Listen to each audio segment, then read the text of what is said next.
தெரியணும். அந்த ரெண்டுக்குள்ள கான்ட்ராஸ்ட் வந்து நமக்கு அப்பதான் தெரியும் நமக்கு. ஆக நம்ம அர்ச்சிராதிகதி உபாசனம் பண்ணி இல்லை அவனுடைய கருணையினால கிடைக்கிற அர்ச்சிராதிகதி இருக்கு.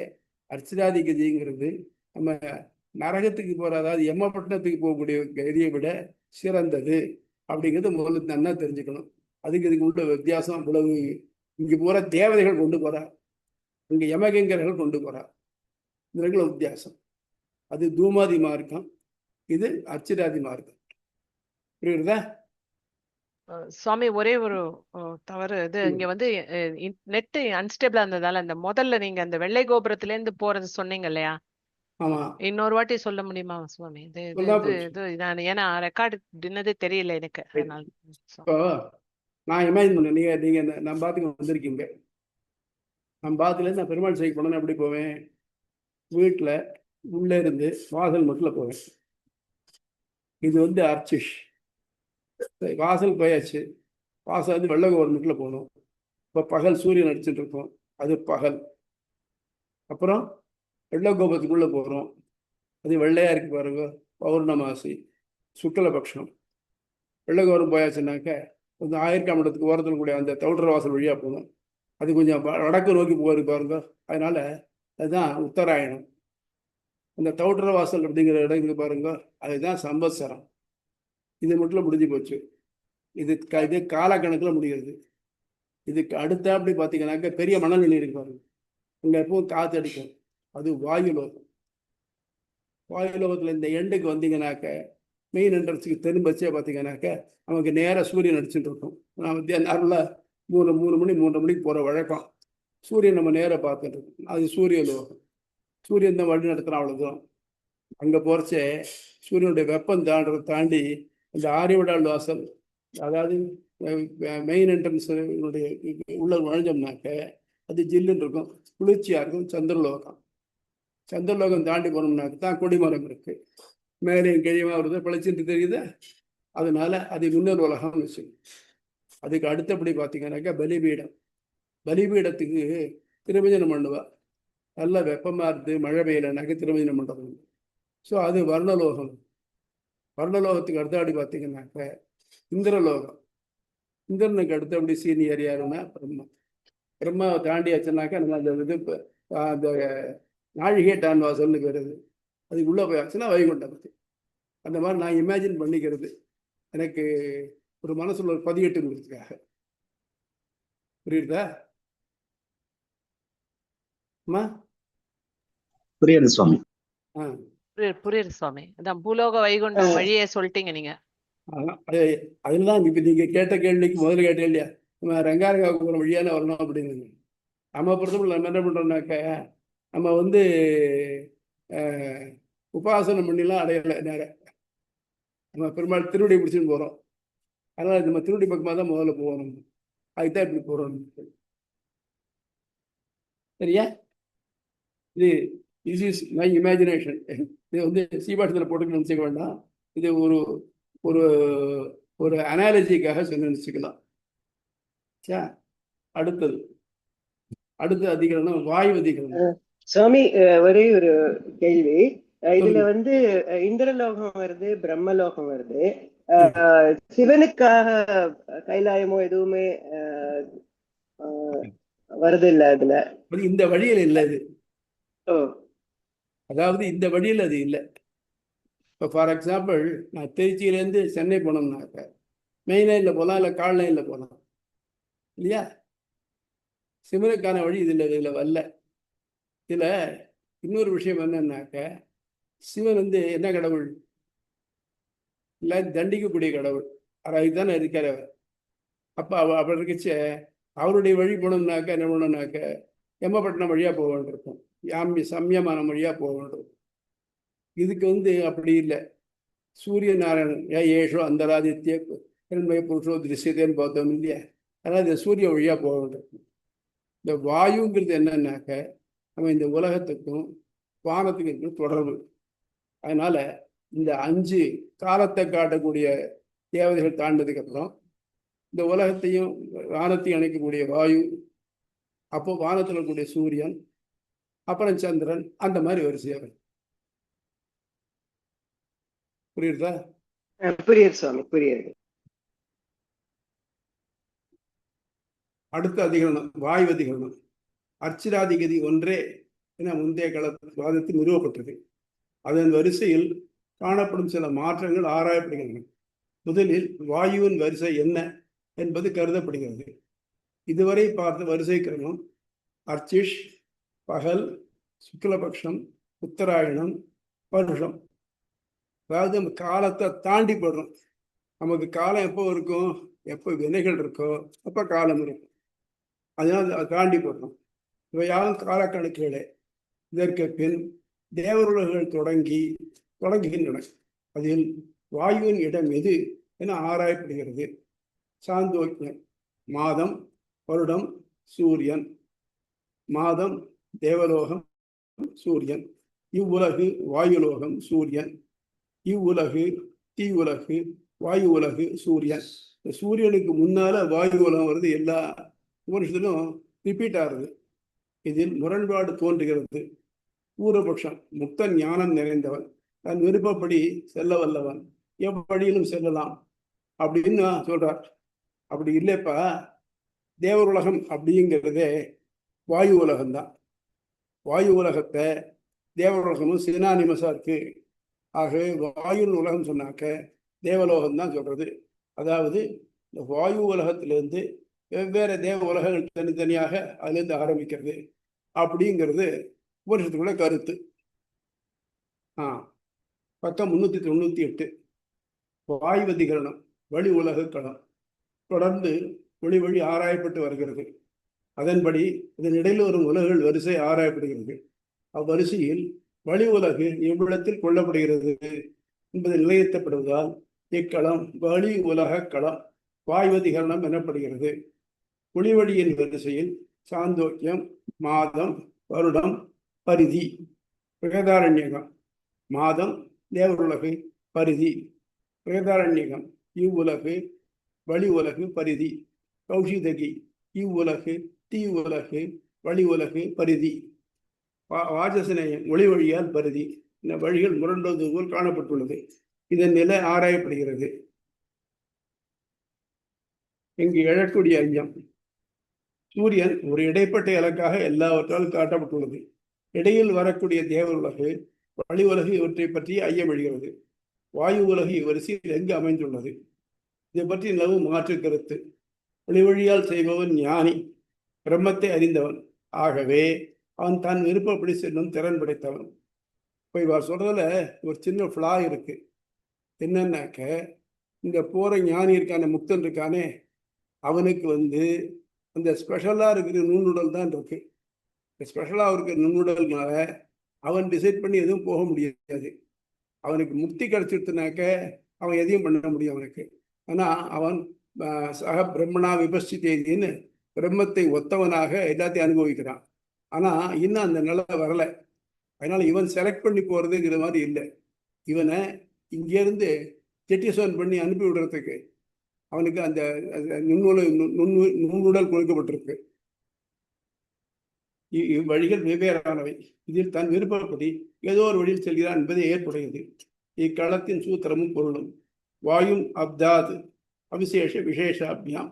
வாயு உலகு வருடத்திற்கு, அப்தம்னா வருஷம், வருஷத்திற்கு பின் அடையப்படுவது என்று பொதுவாகவும் சிறப்பித்தும் கூறப்படுவதால் கொள்ளப்பட வேண்டும். இதற்கு ராமானுஜரும் விளக்கமும் திருவும் கொள்கையும் முன்பு நிறுவியது போல் வழிகளில் காணும் உலகுகளை இருப்பதை கொண்டு இல்லாததையும் நிரப்பிக் கொள்ள வேண்டும். இங்கு எல்லா வழிகளிலும் வாயு உலகு என்பது சூரியனுக்கு முன்பாகவே காட்டப்பட்டுள்ளது. அதனாலும் வாயு என்னும் தேவன் வசிக்கும் உலகு தேவருலகு எனப்படலாம் என்று பொதுவாக கொண்டு வருடம் தேவ வாயு உலகு பரிதி என கொள்ளுதலே பொருந்தும். மேலும் ஜெய்வனி உபபிராமணம் இந்த வாயுவே தேவரின் வசிப்பிடம் இந்த சிறப்பித்தும் காட்டப்படுகிறது. ஆகவே இவ்வரிசை வருடம் தேவர்வதியும் வாயு உலகு பரிதி என்ற முறையிலே அமைதல் வேண்டும். இதுல யாருக்கு சந்தேகம் இல்லை. இதுல பரிதியில நம்ம எல்லாத்தையும் கூட என்னன்னாக்க ஏறார் கதிரோன்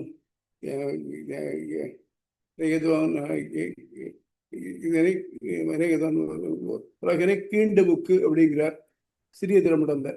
எவன் ஒரு வந்து தர்மம் பண்றானோ அவன்லாம் என்ன பண்றான், இதுல போய் சேர்றான் அப்படின்னு திருமங்காழ சொல்றார். அவன் நிறைய இடத்துல இருக்கு, சூரியனை தாண்டிட்டு போறான் அப்படின்னு. ஆகவே நமக்கு தெரியக்கூடிய தேவன் யாருன்னா சூரியன். அந்த சூரியனை தாண்டினா தான் அதை தாண்டி அந்த பக்கம் போக முடியும். நம்ம ஏன் ஒரு வெற்றி கேட்டார் இல்லையா, நம்ம வந்து நம்ம இந்த ப்ரெசன்ட் டேல சந்திரன் சூரியன் சொல்றோம், ஆனா அங்க வந்து சூரியனுக்கு அப்புறம் சந்திரன் சொல்றாள் என்னன்னு. சூரியன் இருக்கான் இல்லையா, அவன் தகிச்சுட்டு இருக்கான்.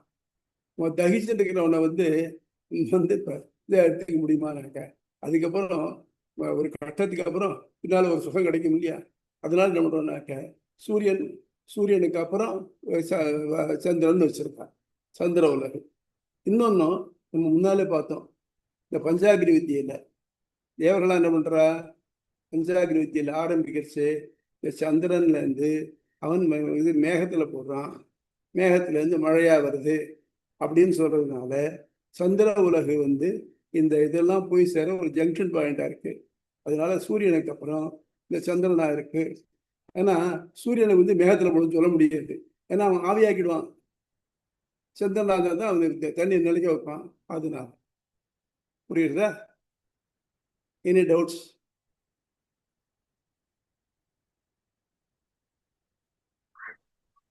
வாயு வழிங்கிறது இந்த சூரிய வழி இல்லாம இது இன்னொரு வழியா, இல்லாட்டி அதாவது அர்ச்சராதிகரணம் இல்லாத இன்னொரு வழியா, இல்ல அர்ச்சராதிகரணம் முடிஞ்சதுக்கு அப்புறம் இது வழியா போகுமா? அதாம, அதாவது வாயு அப்படிங்கிறது பூமியையும் தேவலோகத்தையும் இணைக்கக்கூடிய இடைப்பட்ட பகுதி. அர்ச்சிஷ், முதல்ல அர்ச்சராதி அர்ச்சிஷ், அப்புறம் பகல், அப்புறம் சுக்லபக்ஷம், அப்புறம் உத்தராயணம், வருஷம். இது 5 காலம். இது முடிஞ்சு போச்சு இல்லையா? ரைட்டு. இப்போ இது மட்டும் உலகத்துல காலம். இப்போ சேட்டலைட்ல போயிருக்க பாருங்க, வெளியில சுத்திட்டு இருக்காளே, அவளுக்கு நம்ம மாதிரி டே அண்ட் நைட்டு கிடையாது. இந்த காலம் ஒழுங்கு அங்கே வராது. ஒரு நாளைக்கு 20 சூரியோதயத்தை பார்ப்பா. நமக்கு அந்த மாதிரி இல்லாம இங்க இந்த 5 கரெக்டா இருக்குச்சு. ஒரு நாளைக்கு ஒரு சூரியோதயம், ஒரு சந்திரோதயம் பார்த்துட்டு இருக்கோம். அதை தாண்டியாச்சுன்னா அந்த வாயு உலகு போயாச்சானாக்க இந்த சூரியங்கிறத விட்டுட்டு அவன் தான் இந்த உலகத்தையும் தேவர் உலகத்தையும் இணைக்கக்கூடியவன். ஆகவே அதுவே தேவர் உலகு அப்படின்னு ஆறுது. நம்ம ஆகுவேன்னு சொல்றோம் பாருங்க, அது வாயு வந்து தேவர் உலகு வழிகாட்டுறதுனால அதே வாயு உலகு நம்ம எடுத்துக்கலாம். அதனால வாயு உலகம் அப்படிங்கிறது இந்த 5 காலத்தை தாண்டி வரக்கூடிய அடுத்தது வாயு உலகு. உங்களுக்கு எக்ஸாம்பிளுக்கு சொன்னேன், இந்த ஆயிரக்காமண்டை தாண்டி கவுட்டர வாசல் தாண்டி பெரிய மணல் வெளி இருக்கு பாருங்க. இந்த மணல் வெளியில் பார்த்தீங்கன்னா நல்லா ஜில்லு ஜில்லு காற்று வரும். இப்போ நாளையிலேருந்து பூச்சாத்தி உற்சவம் ஆரம்பம். சாயந்தரம் அங்கே போனீங்கன்னாக்கா எங்கள் ஊருக்கு இருக்கிற பீச் அதுதான், கொஞ்ச நாளைக்கு அங்கே உட்காந்துட்டு இருக்கலாம். அந்த மாதிரி வாயு உலகம் வருது, அது நமக்கு குளிர்ச்சியை தரக்கூடியதாக இருக்கும். வேற டவுட்ஸ்?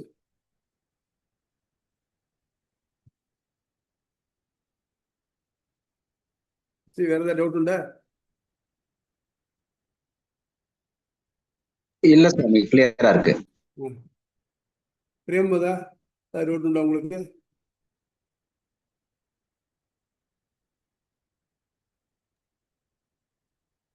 இதெல்லாம் இப்ப சொன்ன அவ்வளவுமே ஒன்னு ஒவ்வொரு தேவதைகள். நம்ம உடம்புல இருக்கிற ஒவ்வொரு பாட்டுக்கும் ஒரு தேவதை, அதிதேவதை உண்டு. அந்த மாதிரி இப்ப சொன்ன இந்த இடமெல்லாம் அந்தந்த தேவதைகள் நம்ம எடுத்து கொண்டு போய் அவங்க சேர்க்கிறாங்க. இதுக்கு இன்னொரு ஒரு ஒரு அனலோகஸா ஒன்று சொல்லணும்னாக்க, திருப்பானாழ்வார் பெருமாளை சேவிக்க வரணும், வரமாட்டேங்கிறார். கோவிலுக்குள்ள வரக்கூடாது அப்படிங்கிறது. அப்ப என்ன பண்ணிட்டாருனாக்க, இந்த கோவிலுக்கு பூஜை பண்ணக்கூடிய அர்ச்சகர் அவர் லோக சாரங்க முனிவர் என்ன பண்ணிட்டாருனாக்க, உங்க கால் தானே படப்படாது கோவில்ல, நான் தூக்கிட்டு போறேன்ட்டு தோலை தூக்கிட்டு வந்தார். அதனால அவருக்கு முனிவாகனர்னே பேர் உண்டு.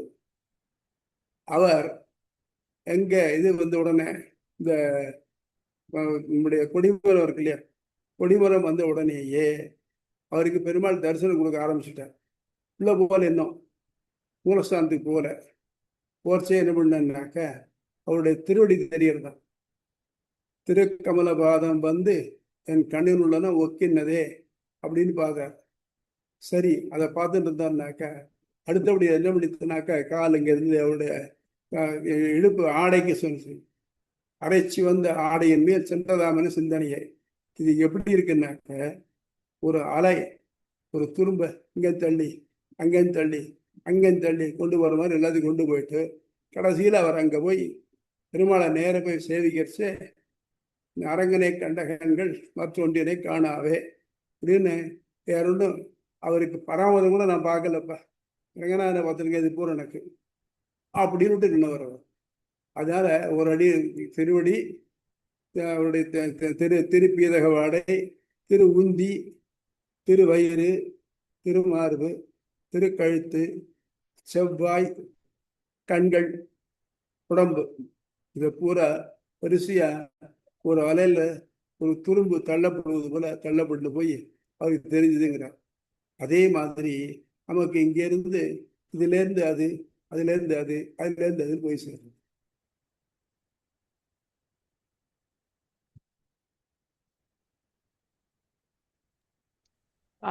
ரொம்ப நல்லா இருந்தது சுவாமி. இதையே நினைச்சுக்கலாம், இப்படி போய் அப்படி போன மாதிரி. நீங்க அது கூட வேண்டாம், நீங்க ஏதாவது உட்காந்து பக்கத்துல கோவிலுக்கு போகல இல்லையா, அந்த கோவிலுக்கு போறத ஒரு 12 தான் பிரிச்சு இருக்கும், இதுல போறதா நினைச்சுன்னு வாங்க, தானா போய் உங்களுக்கு இது மனசுல பாடமாயிடுது. எனக்கு it's so happens it here. அது என்னன்னாக்க எந்த இதுவும் ஒரு கோவிலுக்கு போறோம், கோவிலுக்கு போச்சு அது போச்சு இந்த வழியை தாண்டிட்டு தானே போனோம். நம்ம அந்த வழிகள் என்னென்ன இருக்கு அது நினைச்சோன்னா அது ஒன்று ஒவ்வொரு உலகம் நினைச்சாக்க நம்ம அங்கே போய் சேர்றோம். அந்த உலகம் சொன்னாக்க நம்ம அதை தாண்டி தானே போகணும். அந்த கீழே இருக்கிற ரோடு நமக்கு ஹெல்ப் பண்ணுறதா இல்லையா தாண்டறதுக்கு, அந்த மாதிரி வச்சுக்கலாம்.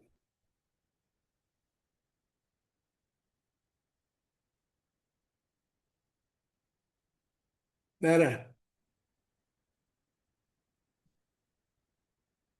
டவுட் ஏதாவது உண்டா? வேற எதுவும் இல்லை சுவாமி. இல்ல சுவாமி, தெளிவா இருக்கு, தெளிவா இருக்கு. சரி, ஆழ்வார் எம்பெருமானார் ஜிய திருவிழை சொல்லணும், ஆச்சாரியன் திருவிழை சொல்லணும். நம்ம ஸ்ரீமதி ராமானுஜாரியாய் நம பரமயோகினே சூத்திராணாம் பாலாஜி சந்தேகம் உண்டா? இல்ல சுவாமி, ரொம்ப கிறிஸ்டல் கிளியரா இருக்கு சுவாமி. சரி, அடியன்தாசன் சுவாமி. எத்தனை மணிக்கு வந்து சேர்ந்தீங்க இன்னைக்கு? சுவாமி இன்னைக்கு வந்து 11 o'clock ஆயிடுச்சு சுவாமி. அடியன் வரதுக்கு 3 hours ட்ரெயின் லேட் ஆயிடுது இன்னைக்கு. சரி சரி, அதனால வந்து வரதுக்கு 3 hours ஆயிடுது. 11 ஆயிடுச்சு சுவாமி ஆல்மோஸ்ட். சரி, நல்லது. அடியன்தாசன் சுவாமி, சேவிச்சுக்கிறேன் சுவாமி. ஓகே.